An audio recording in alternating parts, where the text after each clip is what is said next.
வணக்கம் நண்பர்களே, இன்றைக்கி சிவின் ஃபுட்டில் பச்சைப்பயிர் சாதம் எப்படி பண்ணலான்னு பார்க்கலாம் வாங்க. ஒரு கடாயில் 3 டீஸ்பூன் ஆயில் சேர்த்துக்கலாம். சேர்த்துட்டு கொஞ்சமாக கடுகு சேர்த்துக்கலாம். சேர்த்து நல்லா பொரிஞ்சதும் அது கூட சீரகம் சேர்த்துக்கலாம்.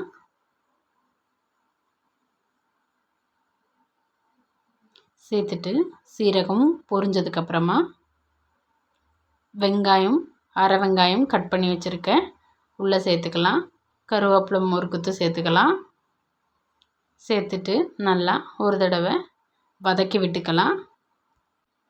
நல்லா வதங்கினதுக்கப்புறமா அது கூட இஞ்சி ஒரு சின்ன துண்டளவு தட்டி வச்சுருக்கேன் உள்ளே சேர்த்துக்கலாம். சேர்த்துட்டு ஒரு தடவை கலந்து விட்டுக்கலாம். ஒரு சின்ன சைஸ் தக்காளியை உள்ளே சேர்த்துக்கலாம்.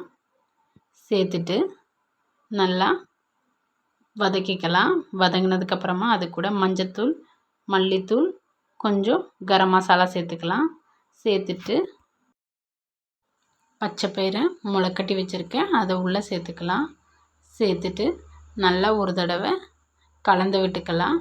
கலந்ததுக்கப்புறமா ஒரு நிமிஷத்துக்கும் நல்லா வதங்கட்டும். வதங்கினதுக்கப்புறமா அது கூட 2 கரண்டி சாதம் சேர்த்து கிளறிக்கலாம்.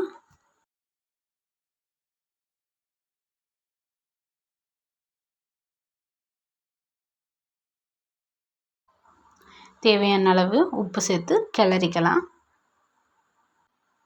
டிஃபன் பாக்ஸை பேக் பண்ணிக்கலாம் வாங்க. உங்களுக்கு பிடிச்சிருந்தா லைக் பண்ணிக்கோங்க, சப்ஸ்கிரைப் பண்ணிக்கோங்க.